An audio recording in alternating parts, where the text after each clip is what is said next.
नमस्कार, स्वागत है आपका इंडिया न्यूज बिजनेस पर और मैं हूं आपके साथ दीक्षा राठौर।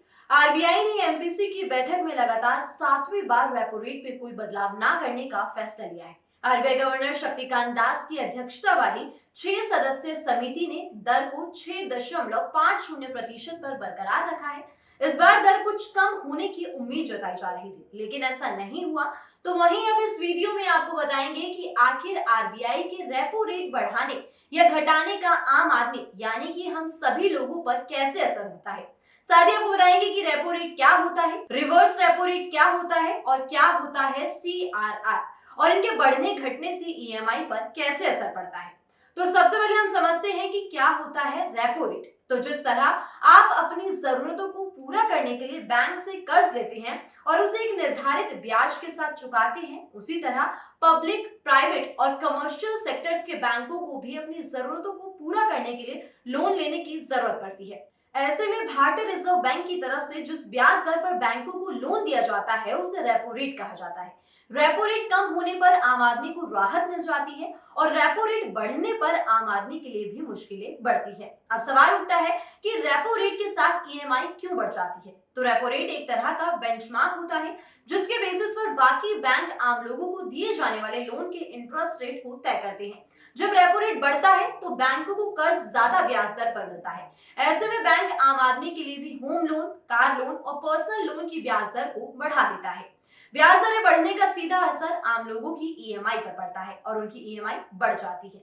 अब जानते हैं कि रिवर्स रेपो रेट क्या होता है। तो रिवर्स रेपो रेट वो दर है जिस पर भारतीय रिजर्व बैंक कमर्शियल बैंकों के सरप्लस मनी को अपने पास जमा कर लेता है, बदले में आरबीआई इन बैंकों को ब्याज देता है। यही रिवर्स रेपो रेट कहलाता है। तो आप पर रिवर्स रेपो रेट कैसे असर डालता है? दरअसल जब बाजार में नकदी की उपलब्धता बढ़ जाती है तो महंगाई बढ़ने की भी संभावना बढ़ जाती है। ऐसे में आरबीआई रिवर्स रेपो रेट बढ़ा देता है ताकि बैंक ब्याज कमाने के चक्कर में अपनी रकम को आरबीआई के पास जमा कर दे। फिर बैंकों के पास बाजार में बांटने के लिए कम रकम रह जाती है। अब बात करते हैं सीआरआर की। सीआरआर यानी कैश रिजर्व रेशियो।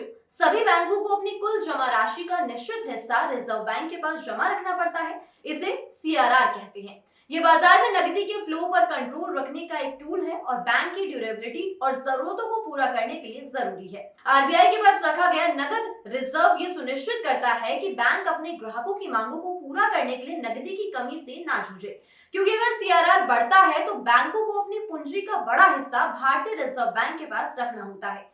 जब बैंक पूंजी का बड़ा हिस्सा आरबीआई के पास रख देंगे तो बैंकों के पास ग्राहकों को कर्ज देने के लिए कम रकम रह जाएगी।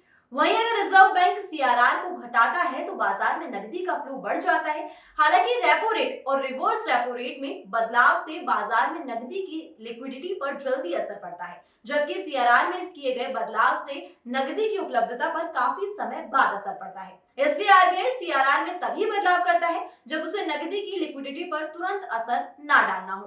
तो इस तरह से सीआरआर का आप पर असर पड़ता है। तो अभी के लिए इतना ही। ऐसी तमाम जानकारी और खबरों के लिए बने रहिए इंडिया न्यूज बिजनेस पर।